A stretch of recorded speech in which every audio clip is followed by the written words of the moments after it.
मुंबई के बंदरगाह पर उस वक्त सिर्फ जहाज नहीं रुकते थे, वहां किस्मत भी उतरती थी और गैर कानूनी दौलत भी। सोना, चांदी, विदेशी घड़ियां, इलेक्ट्रॉनिक सामान, सब कुछ समुद्र के रास्ते शहर में आता था।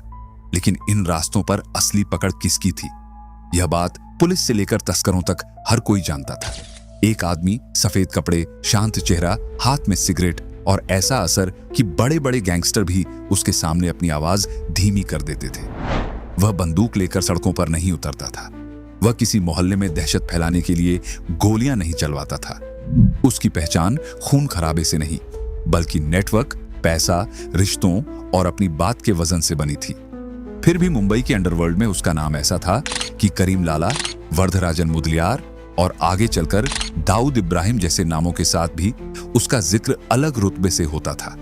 सवाल यही है कि बिना खुद गोली चलाए कोई आदमी मुंबई के अंडरवर्ल्ड का इतना बड़ा चेहरा कैसे बन गया, और एक गरीब किसान का बेटा बॉम्बे के सबसे प्रभावशाली तस्करों में कैसे गिना जाने लगा। यह कहानी सिर्फ एक डॉन की नहीं है, यह उस दौर की कहानी है जब बॉम्बे बदल रहा था, बंदरगाहों पर पैसा बह रहा था, सिस्टम कमजोर था और कानून के बीच कई ऐसे रास्ते बन चुके थे जहां से गैर कानूनी कारोबार साम्राज्य में बदल जाता था। अगर आप ऐसी सीरियस हिस्टोरिकल और इन्वेस्टिगेटिव स्टोरीज को फैक्ट्स के साथ समझना चाहते हैं तो चैनल को कामली सब्सक्राइब कर लीजिए। अब शुरू करते हैं उस आदमी की कहानी जिसे लोग हाजी मस्तान के नाम से जानते हैं। हाजी मस्तान का असली नाम मस्तान हैदर मिर्जा था। उनका जन्म 1 मार्च 1926 को तमिलनाडु के कडलोर में एक गरीब किसान परिवार में हुआ। परिवार के पास जमीन बहुत कम थी और जरूरतें बहुत ज्यादा। घर चलाना मुश्किल था और कई बार हालात इतने खराब हो जाते थे कि रोजमर्रा का खर्च निकालना भी भारी पड़ता था। गरीबी किसी एक दिन की परेशानी नहीं थी, बल्कि हर सुबह सामने खड़ी रहने वाली सच्चाई थी। इसी मजबूरी में मस्तान के पिता ने गांव छोड़कर बाहर कमाने का फैसला किया। 1934 में जब मस्तान सिर्फ 8 साल के थे, उनके पिता उन्हें अपने साथ बॉम्बे ले आए। उस वक्त बॉम्बे सिर्फ एक शहर नहीं था, बल्कि लाखों गरीबों के लिए उम्मीद का दरवाजा था। कोई मजदूरी करने आता था, कोई दुकान लगाने, कोई बंदरगाह पर काम पकड़ने और कोई इस उम्मीद में कि शायद शहर उसकी किस्मत बदल दे। बॉम्बे पहुंचने के बाद मस्तान के पिता ने कई छोटे मोटे काम किए, लेकिन कमाई इतनी नहीं हुई कि जिंदगी आराम से चल सके। आखिरकार उन्होंने क्रॉफोर्ड मार्केट के पास साइकिल रिपेयरिंग की एक छोटी दुकान शुरू की। मस्तान भी वहीं बैठते, टायर में हवा भरते, पंचर बनाते और अपने पिता का हाथ बंटाते।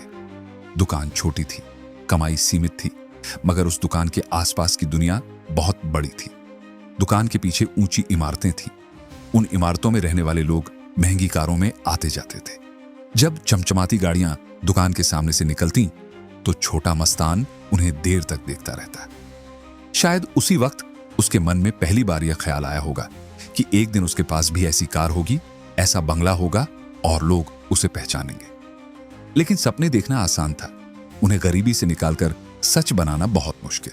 10 साल तक मस्तान ने उसी दुकान पर अपने पिता के साथ काम किया। समय गुजरता गया, लेकिन हालत ज्यादा नहीं बदले।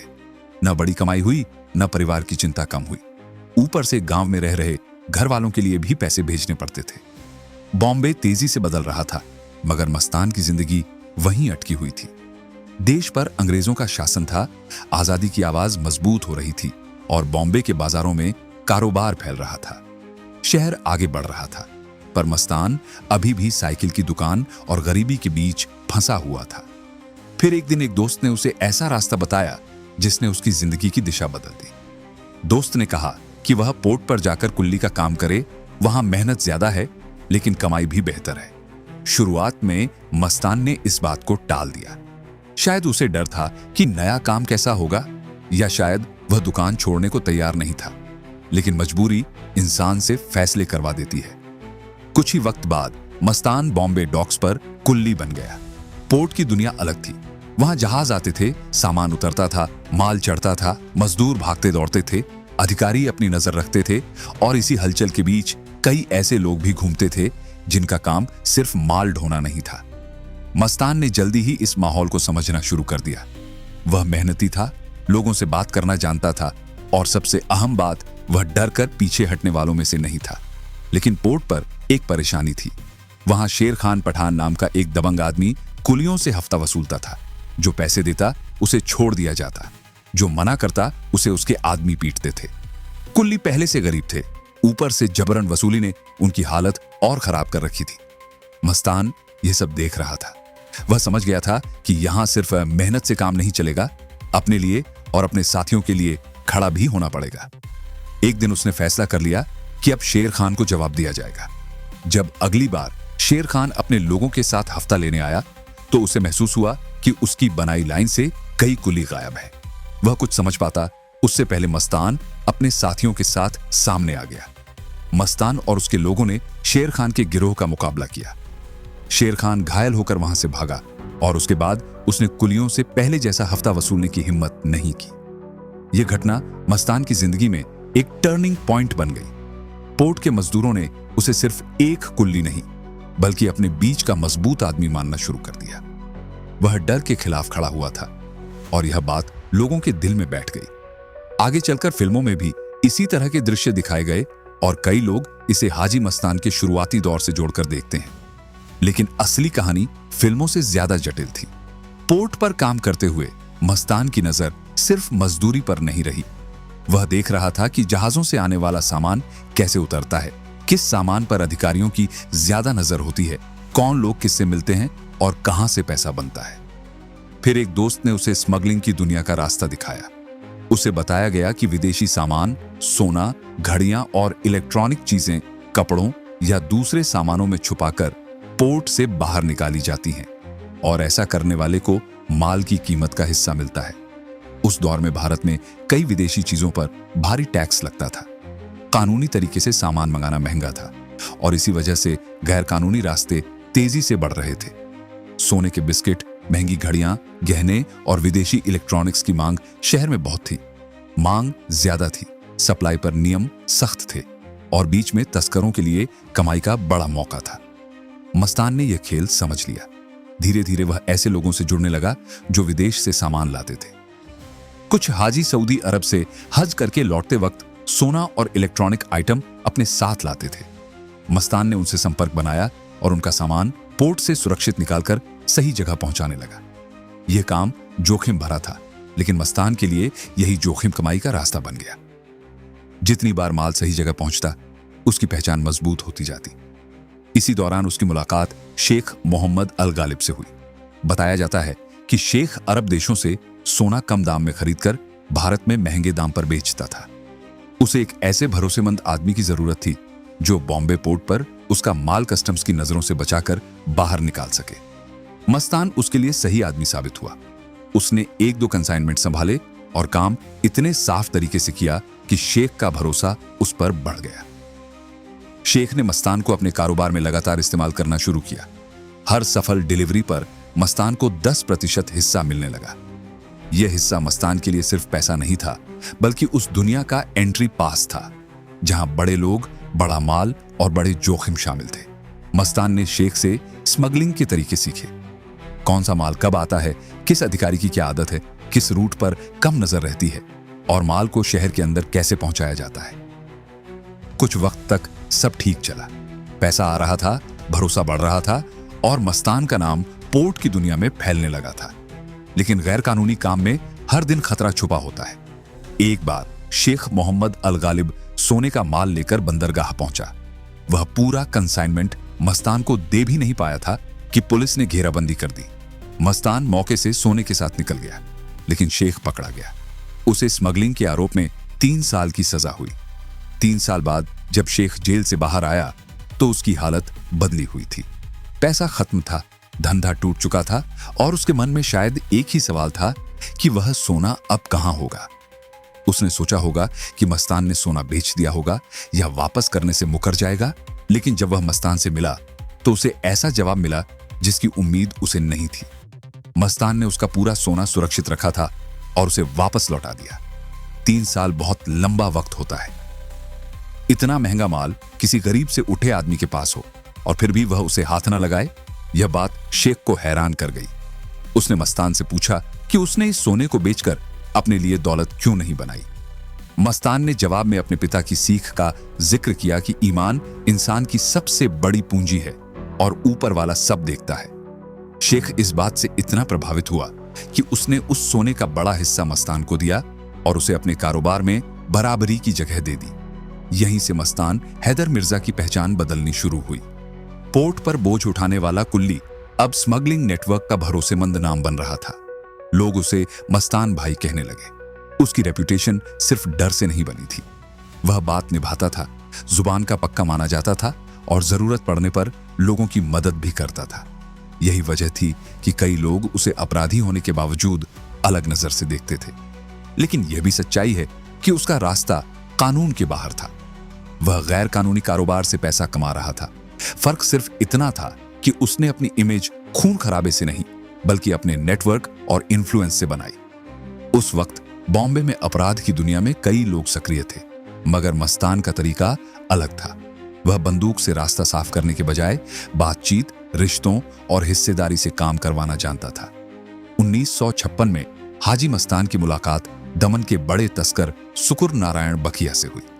बखिया अपने भाई राज नारायण बखिया के साथ मिलकर दमन से लेकर बॉम्बे तक स्मगलिंग का मजबूत नेटवर्क चला रहा था।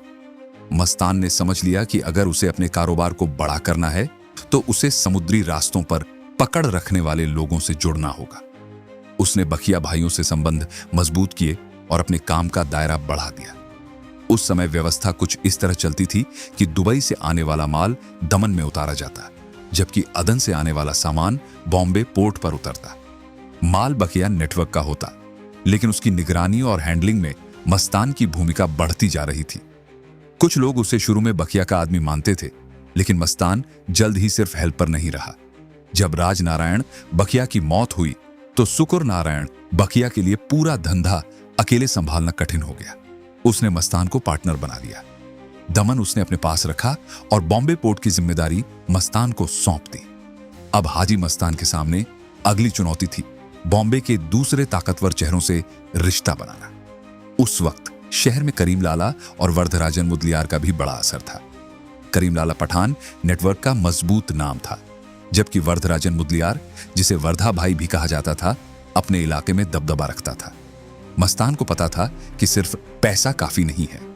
मुंबई जैसे शहर में धंधा चलाने के लिए मसल पावर और लोकल कंट्रोल भी चाहिए, लेकिन वह खुली गैंगवार नहीं चाहता था। उसने टकराव के बजाय समझौते का रास्ता चुना। वर्धराजन मुदलियार से उसकी मुलाकात को लेकर कई किस्से सुनाए जाते हैं। कहा जाता है कि एक बार वर्धराजन को कस्टम्स डॉक इलाके से एंटीना चोरी के आरोप में पकड़ा गया था। पुलिस उस पर दबाव बना रही थी कि चोरी का सामान कहां रखा है, लेकिन वह चुप था। तभी वहां सफेद कपड़ों में एक आदमी पहुंचा, हाथ में 555 ब्रांड की सिगरेट, चेहरे पर आत्मविश्वास और मौजूद लोगों पर साफ असर। वह आदमी हाजी मस्तान था। उसने वर्धराजन के पास जाकर तमिल में कहा, वणक्कम थलेवर। इसका मतलब था नमस्ते चीफ। वर्धराजन ने शायद उम्मीद नहीं की थी कि मस्तान खुद उससे मिलने आएगा। मस्तान ने उसे समझाया कि वह एंटेना पुलिस को लौटा दे और उसके बदले एक बड़े धंधे में उसके साथ आ जाए। वर्धराजन ने पूछा कि इसमें मस्तान का फायदा क्या है। मस्तान का जवाब साफ था। उसे ऐसे आदमी की जरूरत थी जिसके पास जमीन पर ताकत हो, ताकि उसके स्मगलिंग के रास्ते में कोई आसानी से रुकावट न डाल सके। इस बातचीत ने दोनों के बीच साझेदारी की शुरुआत कर दी। इसके बाद मस्तान ने वर्धराजन की मुलाकात करीम लाला से करवाई। तीनों ने समझदारी से शहर के इलाकों को बांट लिया। साउथ बॉम्बे और वेस्ट बॉम्बे में मस्तान का असर मजबूत रहा, जबकि सेंट्रल बॉम्बे में वर्धराजन और करीम लाला की पकड़ मानी जाती थी। यह गठजोड़ मुंबई अंडरवर्ल्ड की शुरुआती पावर स्ट्रक्चर में बहुत अहम माना गया। तीनों के बीच संतुलन था और इसी संतुलन ने कई साल तक बड़े टकराव को सीमित रखा। मस्तान और वर्धराजन का रिश्ता सिर्फ धंधे तक नहीं रहा। बाद में जब वर्धराजन की मौत हुई तो बताया जाता है कि मस्तान ने प्राइवेट चार्टर्ड प्लेन का इंतजाम कर उसकी डेड बॉडी मुंबई मंगवाई और अंतिम संस्कार की व्यवस्था करवाई। यह घटना दिखाती है कि मस्तान अपने रिश्तों को सिर्फ जरूरत तक सीमित नहीं रखता था। उसके लिए लॉयल्टी एक बड़ा शब्द था और इसी वजह से अपराध की दुनिया में भी कई लोग उसे अलग तरह से देखते थे। मस्तान का कारोबार सिर्फ सोने तक नहीं रहा। वह विदेश से सोना भारत लाता था और भारत से चांदी बाहर भेजता था। कहा जाता है कि विदेश में भेजी जाने वाली उसकी चांदी अपनी शुद्धता के कारण इतनी पहचानी जाने लगी कि लोग उसे मस्तान की चांदी कहने लगे। इस धंधे ने उसे बहुत पैसा दिया। जिन महंगी गाड़ियों और बड़े घरों को वह बचपन में क्रॉफोर्ड मार्केट की दुकान से देखा करता था, वे अब उसकी जिंदगी का हिस्सा बन चुके थे। मालाबार हिल में उसका बंगला था। बाहर जरूरतमंद लोग मदद के लिए आते थे। वह लोगों की फरियाद सुनता, पैसे देता और कई बार गरीबों की मदद करता। इसी वजह से उसके बारे में एक अजीब धारणा बन गई थी। लोग जानते थे कि वह कानून के बाहर काम करता है, लेकिन कुछ लोग उसे मददगार भी मानते थे। यही विरोधाभास हाजी मस्तान की कहानी को जटिल बनाता है। वह अपराधी था, मगर उसका पब्लिक इमेज केवल खौफ पर टिका नहीं था। उसका व्यक्तित्व भी लोगों को खींचता था। सफेद कपड़े, महंगी घड़ी, सिगरेट, शांत अंदाज और बात करने का तरीका, इन सब ने उसे एक अलग पहचान दी। आगे चलकर फिल्मों में जो स्टाइलिश अंडरवर्ल्ड कैरेक्टर्स दिखाई दिए, उनमें हाजी मस्तान की छवि का असर माना गया। 2010 में आई फिल्म once upon a time in Mumbai में अजय देवगन के किरदार को भी कई लोगों ने हाजी मस्तान से इंस्पायर्ड माना। इससे पहले दीवार में अमिताभ बच्चन के किरदार विजय को भी कई लोग मस्तान की दुनिया और पर्सना से जोड़कर देखते हैं। दौलत और पहचान मिलने के बाद मस्तान ने मद्रास की शाहबानों से शादी की। उनसे उन्हें 3 बेटियां हुईं। उनका अपना बेटा नहीं था, इसलिए उन्होंने एक लड़के को गोद लिया, जिसका नाम सुंदर शेखर बताया जाता है। बाद के वक्त में मस्तान ने स्मगलिंग के साथ साथ रियल एस्टेट में भी हाथ आजमाया, लेकिन रियल एस्टेट का मैदान भी सीधा नहीं था। यहाँ भी पैसे, जमीन, झगड़े और पुराने रिश्तों की परीक्षा होती थी। इसी कारोबार में उसकी यूसुफ पटेल से अनबन हो गई। बात इतनी बिगड़ी कि मस्तान ने उसे हटाने का फैसला किया। वह खुद हथियार नहीं उठाता था, इसलिए यह काम करीम लाला के लोगों तक पहुंचा। बताया जाता है कि यूसुफ पटेल पर हमला हुआ, गोलियां चलीं और उसकी बांह में 2 गोलियां लगीं। इससे पहले कि हमला और घातक होता, उसका बॉडीगार्ड बीच में आया और यूसुफ की जान बच गई, लेकिन खुद मारा गया। जब मस्तान को पता चला कि यूसुफ बच गया है, तो वह खुद उससे मिलने गया। उसने कहा कि जिसे खुदा जिंदा रखना चाहता है, उसे मारने वाला वह कौन होता है। इसके बाद दोनों की दुश्मनी खत्म हो गई और रिश्ता फिर सामान्य हुआ। यह घटना मस्तान की दुनिया का एक और पहलू दिखाती है। वह हिंसा से दूर रहने की इमेज रखता था, लेकिन उसके फैसलों के असर से हिंसा हो सकती थी। इसलिए उसकी कहानी को सिर्फ शरीफ डॉन कहकर समझना अधूरा होगा। जिस दौर में मस्तान का असर बढ़ रहा था, उसी वक्त बॉम्बे की फिल्म इंडस्ट्री भी तेजी से फैल रही थी। बड़े सितारे उभर रहे थे, थिएटर भर रहे थे और सिनेमा आम लोगों की जिंदगी में गहराई से घुस चुका था। मस्तान फिल्मों का दीवाना था। उसके पास पैसा था, स्टाइल था और इन्फ्लुएंस था। धीरे धीरे उसका कनेक्शन बॉलीवुड के बड़े नामों तक पहुंचने लगा। दिलीप कुमार, राज कपूर, धर्मेंद्र, अमिताभ बच्चन और फिरोज खान जैसे सितारों से उसकी जान पहचान या मुलाकातों के किस्से सुनाए जाते हैं। जब सलीम जावेद ने दीवार की कहानी लिखी, तो बताया जाता है कि फिल्म के रियलिज्म के लिए वे अमिताभ बच्चन के साथ मस्तान से मिलने भी गए। मस्तान की चाल, उसका बोलने का अंदाज, कपड़े पहनने का तरीका और लोगों से पेश आने का ढंग, यह सब उस दौर के अंडरवर्ल्ड कैरेक्टर को समझने के लिए अहम माना गया। दीवार के विजय में मजदूर से पावरफुल आदमी बनने की जो जर्नी थी, उसे कई लोगों ने मस्तान की जिंदगी से जुड़ी परछाई माना। लेकिन मस्तान की जिंदगी में सिनेमा सिर्फ इंस्पिरेशन तक सीमित नहीं रहा। उसका नाम अभिनेत्री मधुबाला के साथ जुड़े एक किस्से में भी आता है। कहा जाता है कि मस्तान मधुबाला की खूबसूरती और व्यक्तित्व से प्रभावित हुआ था। उसने अपने दिल की बात उन तक पहुंचाने की कोशिश भी की, लेकिन मधुबाला की तरफ से ऐसा रिश्ता नहीं बना। मस्तान के लिए यह निजी तौर पर बड़ी निराशा थी। बाद में उसने वीणा शर्मा, जिन्हें सोना कहा जाता था, से शादी की। सोना की शक्ल मधुबाला से मिलती जुलती मानी जाती थी और वह फिल्मों में काम करना चाहती थी। मस्तान ने सोना के फिल्मी करियर में पैसा लगाया। उसे उम्मीद थी कि वह अपनी पत्नी को एक सफल अभिनेत्री बना पाएगा, लेकिन पैसे और कनेक्शंस के बावजूद फिल्में बॉक्स ऑफिस पर नहीं चली। यह सपना पूरा नहीं हुआ। अंडरवर्ल्ड, स्मगलिंग, पॉलिटिक्स और बॉलीवुड तक पहुंच रखने वाला मस्तान अपनी निजी जिंदगी के कुछ मोर्चों पर जीत नहीं पाया। यह बात उसकी कहानी को और मानवीय भी बनाती है और विरोधाभासी भी। मस्तान की पहुंच सिर्फ फिल्मों तक नहीं थी, बड़े नेताओं से भी उसके संबंध बताए जाते हैं। संजय गांधी से उसकी जान पहचान की बातें भी सामने आती हैं। एक किस्सा रुखसाना सुल्ताना से जुड़ा है, जो संजय गांधी की करीबी मानी जाती थी और अभिनेत्री अमृता सिंह की मां थी। कहा जाता है कि उन्हें एक विदेशी साबुन कामी बहुत पसंद था, जो उस वक्त भारत में आसानी से नहीं मिलता था। जब वह मुंबई से लौटने लगी, तो उनकी कार में उसी साबुन के कई पैकेट रखे मिले। कार के पास सफेद कपड़ों में हाजी मस्तान खड़ा था। उसने सिर्फ अपना नाम बताया। यह छोटा सा किस्सा उस दौर में मस्तान की रीच को दिखाने के लिए अक्सर सुनाया जाता है। सालों तक मस्तान का कारोबार चलता रहा और उस पर स्मगलिंग के आरोपों के बावजूद गिरफ्तारी आसानी से नहीं हो पाई। इसकी बड़ी वजह उसकी सिस्टम में गहरी पकड़ मानी जाती है। बताया जाता है कि वह समय समय पर पुलिस और कस्टम्स अधिकारियों को महंगे गिफ्ट्स देता था। कई लोग चुप रहते, कई नजरें फेर लेते। अगर कोई अफसर रास्ते में आता और दबाव में नहीं आता तो मस्तान अपने पॉलिटिकल कनेक्शंस का इस्तेमाल करता था। 1974 में ऐसा ही एक मामला सामने आया। एक ईमानदार कस्टम्स ऑफिसर ने मस्तान के खिलाफ सख्ती दिखानी शुरू कर दी। मस्तान ने उसे प्रभावित करने की कोशिश की, लेकिन ऑफिसर ने ऑफर ठुकरा दिया।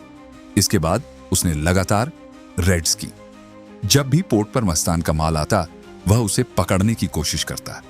अगर सामान पोर्ट पर नहीं मिलता तो वह मस्तान के इलाकों में जाकर इल्लीगल माल तलाशता। इससे मस्तान को बड़ा नुकसान होने लगा।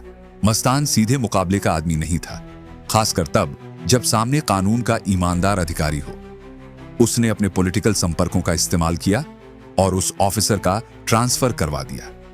कहा जाता है कि जब ऑफिसर मुंबई एयरपोर्ट पर फ्लाइट लेने पहुंचा तो मस्तान भी वहां आया। सफेद कपड़े, चेहरे पर जीत का भाव और धीमी मुस्कान के साथ उसने ऑफिसर को ऑल द बेस्ट कहा। वह अंग्रेजी में सहज नहीं था, लेकिन यह लाइन उसने सिर्फ चुभाने के लिए कही थी। इस घटना में मस्तान की ताकत भी दिखती है और सिस्टम की कमजोरी भी। उसी साल महाराष्ट्र के एक मंत्री से उसकी टकराहट हुई। मंत्री नाराज होकर दिल्ली में धरने पर बैठ गए और मांग करने लगे कि हाजी मस्तान को गिरफ्तार किया जाए। दबाव बढ़ा तो मुंबई पुलिस ने मस्तान को पकड़ा, मगर उसे साधारण कैदी की तरह जेल नहीं भेजा गया। उसे कोल्हापुर के एक आरामदायक गेस्ट हाउस में रखा गया, जहां वह लगभग वैसी ही सुविधाएं पा रहा था जिनका वह आदी था। यह घटना बताती है कि कानून और इन्फ्लुएंस के बीच उस दौर में कैसी खींचतान थी। फिर 1975 आया। देश में इमरजेंसी लग गई। इंदिरा गांधी सरकार ने विपक्षी नेताओं पर कार्रवाई की, गिरफ्तारियां हुई और उसी दौर में हाजी मस्तान पर भी बड़ा एक्शन हुआ। उसे conservation of foreign exchange and prevention of smuggling activities act के तहत जेल भेजा गया। यह पहली बार था जब उसे सचमुच जेल की जिंदगी का सामना करना पड़ा। बताया जाता है कि रिहाई के लिए पैसे की पेशकश जैसी बातें भी हुईं, लेकिन उससे फर्क नहीं पड़ा। मस्तान को 18 महीने जेल में रहना पड़ा। जेल का यह वक्त मस्तान की जिंदगी में बड़ा मोड़ साबित हुआ।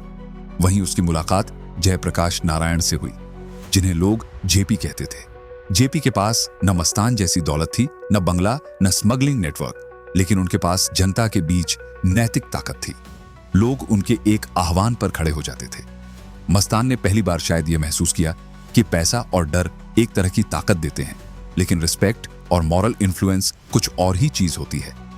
जेपी ने मस्तान को अपराध की दुनिया छोड़कर सामान्य जिंदगी अपनाने की सलाह दी। यह बात उस पर असर कर गई।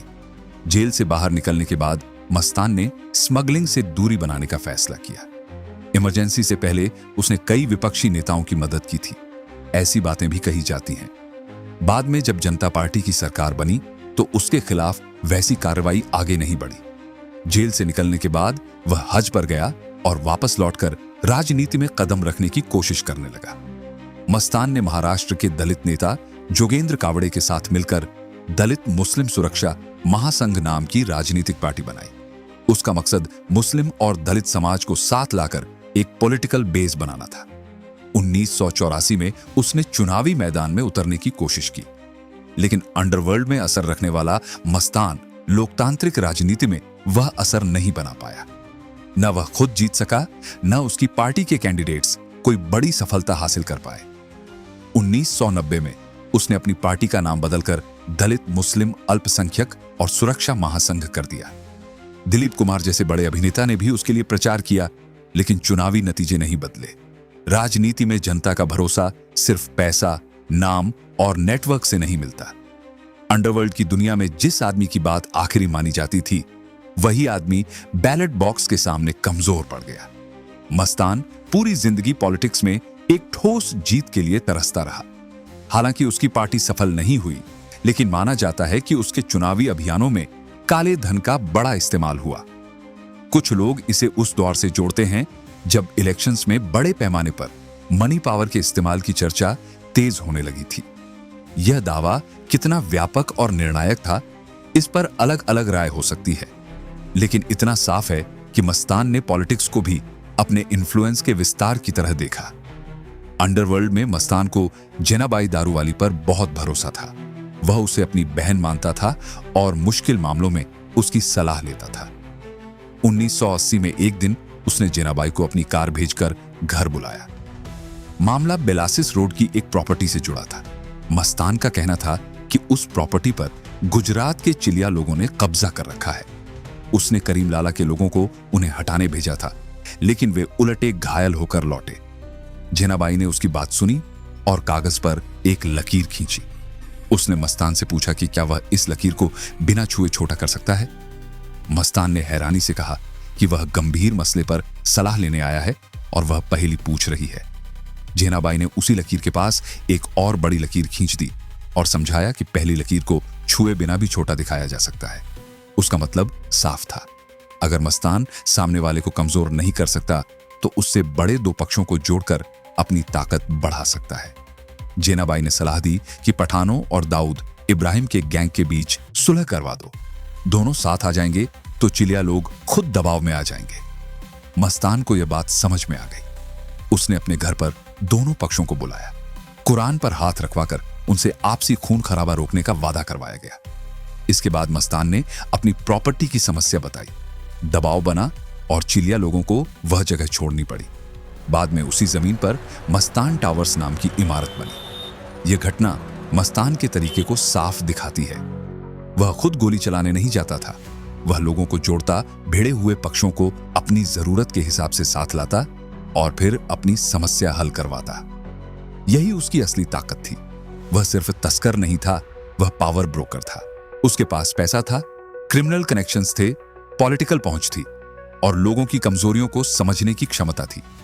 इसी दौर में दाऊद इब्राहिम का नाम भी तेजी से उभर रहा था। बताया जाता है कि शुरुआती समय में दाऊद का संपर्क मस्तान की दुनिया से रहा और कई लोग उसे मस्तान का शागिर्द भी कहते हैं। उस वक्त अरुण गवली और छोटा राजन जैसे नाम भी मुंबई की क्राइम दुनिया में दिखाई देने लगे थे। लेकिन भविष्य में अंडरवर्ल्ड का बड़ा चेहरा कौन बनेगा, इस पर नजर रखने वाले लोग दाऊद को गंभीरता से देख रहे थे। मस्तान ने दाऊद को एक सलाह दी थी। कहा जाता है कि उसने उसे कहा कि अपने गैरकानूनी काम रात 9 बजे से सुबह 5 बजे के बीच निपटाओ, क्योंकि उस वक्त आम लोग घरों में होते हैं और पुलिस का ध्यान भी अलग तरह से चलता है। यह सलाह मस्तान की सोच को दिखाती है। वह क्राइम को पब्लिक डिस्ट्रप्शन से दूर रखकर चलाने में विश्वास करता था। उसने अपनी इमेज इसी बात पर बनाई कि उसके काम से आम आदमी सीधे परेशान ना हो। मस्तान ने ड्रग्स, शराब और वेपन्स की स्मगलिंग से दूरी रखने की बात भी अपने दौर में कही, यह निभाई मानी जाती है। लेकिन यहां एक बात साफ रहनी चाहिए, उसका कारोबार फिर भी गैरकानूनी था।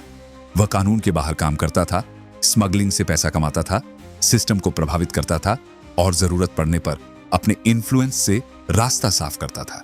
इसलिए उसकी छवि चाहे कितनी भी पॉलिश्ड क्यों ना रही हो, वह अपराध की दुनिया का ही हिस्सा था। जब तक मस्तान मजबूत था, मुंबई अंडरवर्ल्ड में एक तरह का बैलेंस बना रहा।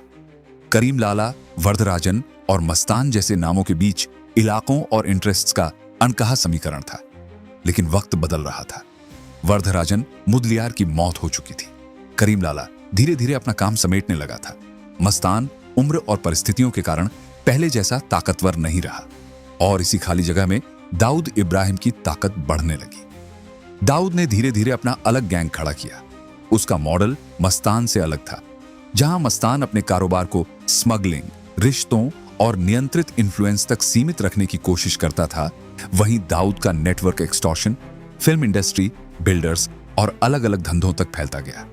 शहर का अंडरवर्ल्ड अब पुराने समझौतों से निकलकर नई और ज्यादा आक्रामक दिशा में जा रहा था। मस्तान की सफेद कपड़ों वाली छवि पीछे छूट रही थी और मुंबई क्राइम वर्ल्ड एक नए दौर में प्रवेश कर रहा था। यह बदलाव सिर्फ एक आदमी की कमजोरी नहीं था, यह पूरे सिस्टम का ट्रांसफॉर्मेशन था। बंदरगाहों से निकलने वाली स्मगलिंग की दुनिया धीरे धीरे ऑर्गेनाइज्ड एक्सटॉर्शन, इंटरनेशनल कनेक्शंस और ज्यादा हिंसक नेटवर्क में बदल रही थी। मस्तान जिस कोड की बात करता था, वह कोड नई पीढ़ी के लिए जरूरी नहीं रहा। अब पैसा, डर और ग्लोबल नेटवर्क ज्यादा अहम हो चुके थे। हाजी मस्तान की बादशाहत धीरे धीरे खत्म होती गई। जिस आदमी ने कभी पोर्ट पर कुल्ली बनकर शुरुआत की थी, फिर स्मगलिंग के रास्ते पैसा बनाया, बॉलीवुड और पॉलिटिक्स तक पहुंच बनाई, वही आदमी अपने आखिरी वर्षों में बदलती हुई अंडरवर्ल्ड पॉलिटिक्स को किनारे से देख रहा था। वह सेंट्रल फोर्स नहीं रहा जिसके इशारे पर शहर के बड़े क्रिमिनल ग्रुप्स संतुलन में रहे। 1994 में हाजी मस्तान की मौत हो गई। उसके साथ मुंबई अंडरवर्ल्ड का एक पुराना अध्याय खत्म हुआ। उसके बाद जो दौर आया वह ज्यादा हिंसक, ज्यादा इंटरनेशनल और ज्यादा खतरनाक माना गया। मस्तान की कहानी इसलिए याद रखी जाती है क्योंकि वह अपराध की दुनिया का ऐसा चेहरा था जिसने खुद को एक सभ्य, मददगार और स्टाइलिश आदमी की तरह पेश किया, लेकिन उसके पीछे गैरकानूनी कारोबार, सिस्टम पर दबाव और क्रिमिनल इन्फ्लुएंस की पूरी दुनिया खड़ी थी। वह गरीब परिवार से निकला, बॉम्बे आया, पंचर की दुकान पर बैठा, पोर्ट पर कुली बना, फिर स्मगलिंग के नेटवर्क में घुसा और आखिरकार शहर के सबसे प्रभावशाली अंडरवर्ल्ड फिगर्स में गिना जाने लगा। उसने अपने हाथों से गोली न चलाने की इमेज बनाई, लेकिन उसके फैसलों ने अपराध की दुनिया को दिशा दी। उसने दान भी किया, रिश्ते भी निभाए, पॉलिटिक्स में उतरने की कोशिश भी की और फिल्मों के किरदारों पर अपनी छाप भी छोड़ी, मगर अंत में उसका पूरा साम्राज्य कानून के बाहर खड़े पैसों और पावर पर बना था। सफेद कपड़े अपराध को सफेद नहीं बना सकते। अब सवाल यह है कि हाजी मस्तान को इतिहास में कैसे देखा जाना चाहिए? एक स्मगलर, एक पावर ब्रोकर, एक सो कॉल्ड जेंटलमैन डॉन, या उस दौर के कमजोर सिस्टम का सबसे बड़ा फायदा उठाने वाला आदमी? अपनी राय कमेंट में जरूर बताइए। अगर आपको यह डॉक्यूमेंट्री नैरेशन सीरियस और इंफॉर्मेटिव लगा हो तो वीडियो को लाइक कीजिए, शेयर कीजिए और चैनल को सब्सक्राइब कर लीजिए। मिलते हैं अगली कहानी में एक और ऐसे किरदार के साथ जिसने अपने वक्त पर गहरा असर छोड़ा।